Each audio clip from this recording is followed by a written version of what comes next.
Assalamualaikum warahmatullahi wabarakatuh. Alhamdulillahi wahdah, sadaqa wa'dah, wa nasara abdah, wa a'azza jundahu, wa hazamal ahzaba wahdah. Asyhadu an la ilaha illallah wahdahu la syarikalah, Muhammad ibni Abdillah wa ala alihi wa sahbihi wa man nasarahu wa wala. Amma ba'du.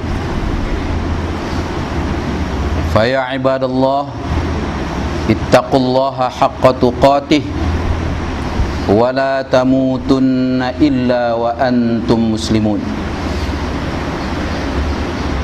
Yang dihormati pimpinan majelis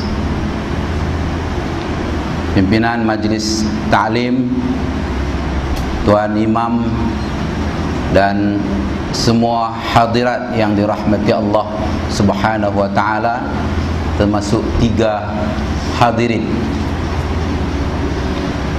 Saya bersyukur kehadrat Allah Subhanahu wa ta'ala kerana pada petang ini dapat hadir ke majlis ta'lim khusus kaum ibu.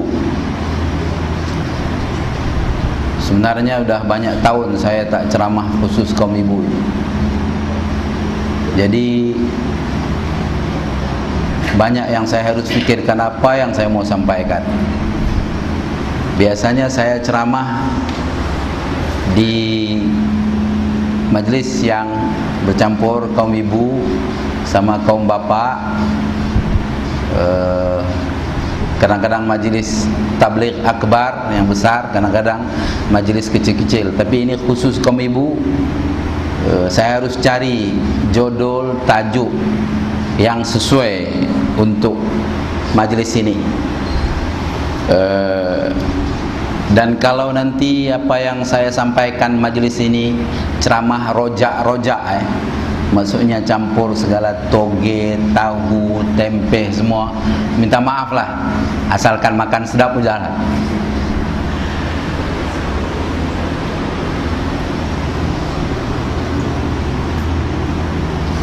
Ada satu hal yang sangat menarik dalam pengalaman berdakwah.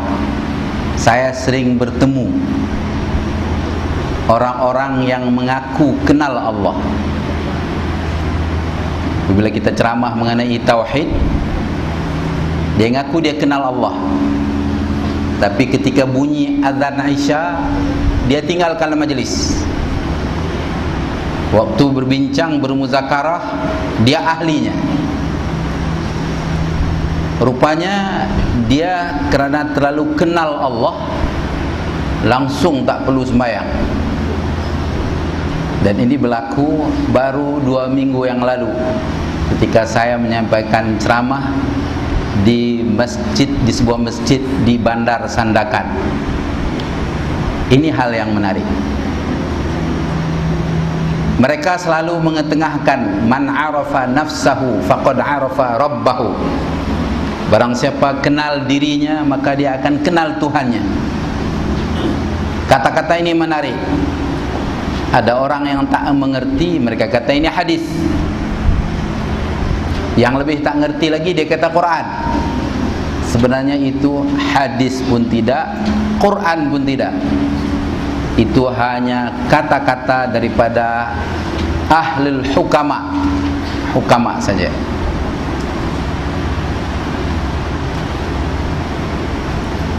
Jadi pada petang ini saya bermaksud untuk memberi penjelasan sedikit saja. Kemudian nanti saya lebih cenderung untuk tanya jawab, ya. Ibu-ibu mungkin bertanya. Kalau tak ada pertanyaan, saya akan bertanya.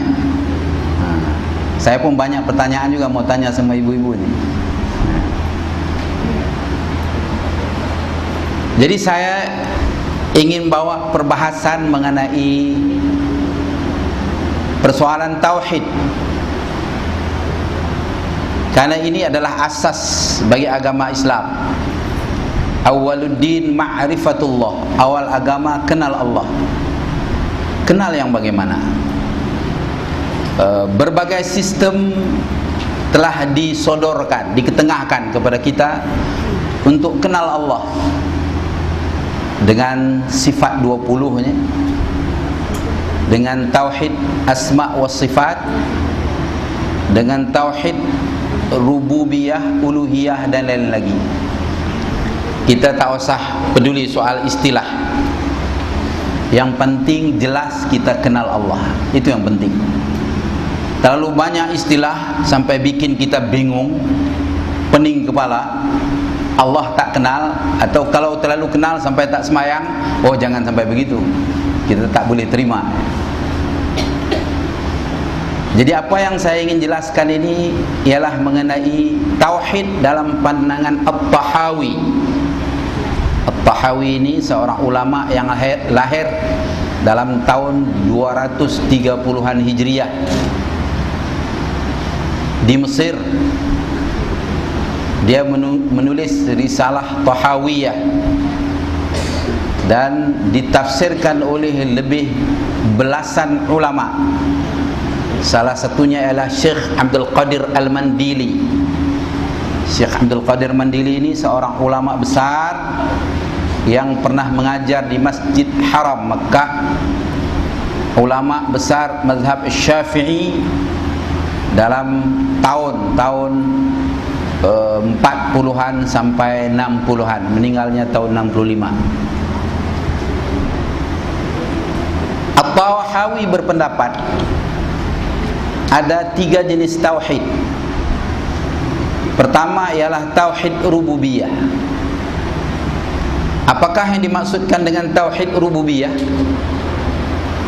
Tauhid rububiyah ialah secara fitrah, secara semula jadi, secara insting telah tumbuh rasa bertuhan itu dalam hati manusia. Artinya semua manusia sejak Adam sampai ke hari kiamat ada rasa bertuhan. Artinya ada yang lebih besar, ada yang lebih agung, ada yang lebih berkuasa. Dan ini wujud dalam hati orang Islam dan hati orang kafir. Apakah bukti bahwasanya orang kafir juga wujud rasa bertuhan dalam dirinya? Allah jelaskan dalam Quran. Bismillahirrahmanirrahim. Lain sa'altahum man khalaqas samawati wal arda la yaqulunna Allah. Kalau kamu tanya mereka, orang-orang kafir Mekah itu, siapa yang jadikan langit dan bumi? Mereka kata Allah. Di ayat yang lain Allah berfirman, Qul mar rabbus samawati wal ard. Qulillah. Hai Muhammad, tanya pada mereka kafir-kafir itu, siapa yang jadikan langit dan bumi? Mereka kata Allah. Jadi orang kafir Mekah yang sembah berhala itu pun mengatakan yang jadikan langit dan bumi adalah Allah. Itu adalah pengakuan secara fitrah, secara semula jadi. Dalam diri kita rasa bertuhan itu ada. Cuma mereka syirik kepada Allah Subhanahu wa ta'ala. Apakah dimaksudkan dengan syirik? Yaitu mengadakan sekutu dengan Allah. Bila dia mau nyembah Allah, dia sembah berhalanya. Bila ditanya kepada mereka, bukankah berhala ini buta, pekak, tuli, bisu, mati, tidak hidup? Ya, kata dia, benar. Tapi ini hanya perantaraan saja dengan Allah. Jadi Hindu yang batu kif itu jawab begitu juga kalau ditanya, kenapa kau sembah ini patung? Ini perantaraan saja dengan Tuhan. Ditanya kepada orang Zoroastos, agama penyembah api di Iran, kenapa sembah api? Ini perantaraan saja dengan yang di atas, katanya. Demikianlah mereka. Dengan sebab itu mereka jadi syirik, sedangkan Allah tidak mau ada yang sekufu dengannya. Walam yakul lahu kufuwan ahad. Tak ada sekufu dengan Allah satu apapun.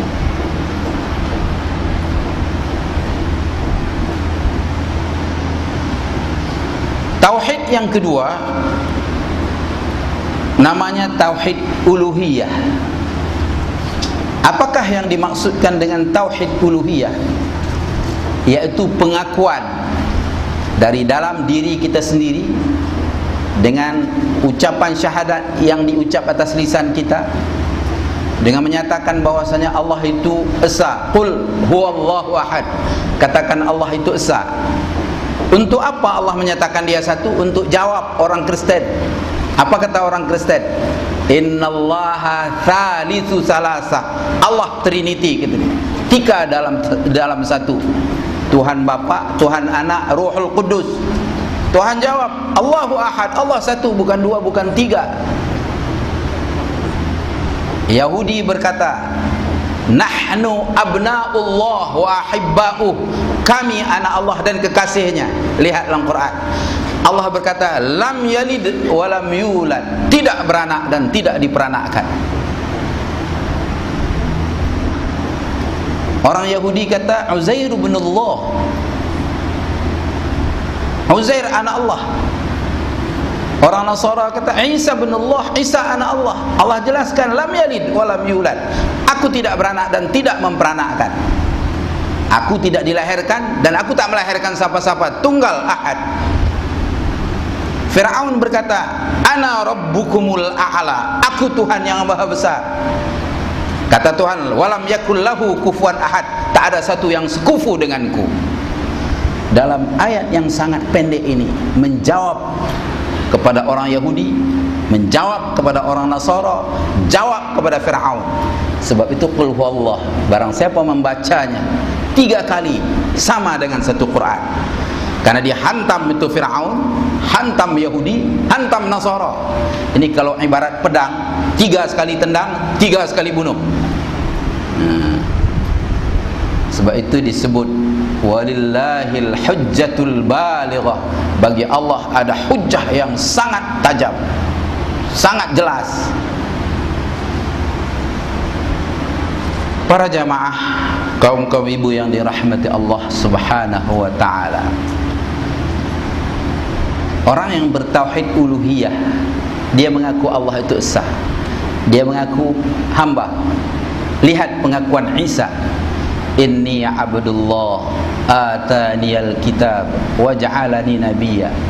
Aku hamba Allah, didatangkan kepadaku kitab, dijadikan aku nabi. Ini pengakuan Isa. Pengakuan Nabi Muhammad juga, dia ngaku aku hamba Allah. Kalau Nabi aja ngaku hamba, apalagi kita kan. Pak Lah baru ni di Kuching,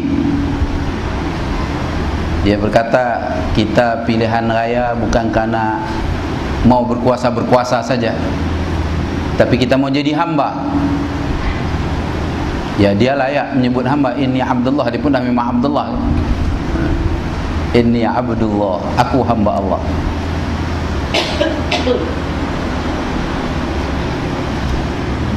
Pengakuan sebagai hamba itu hak kita.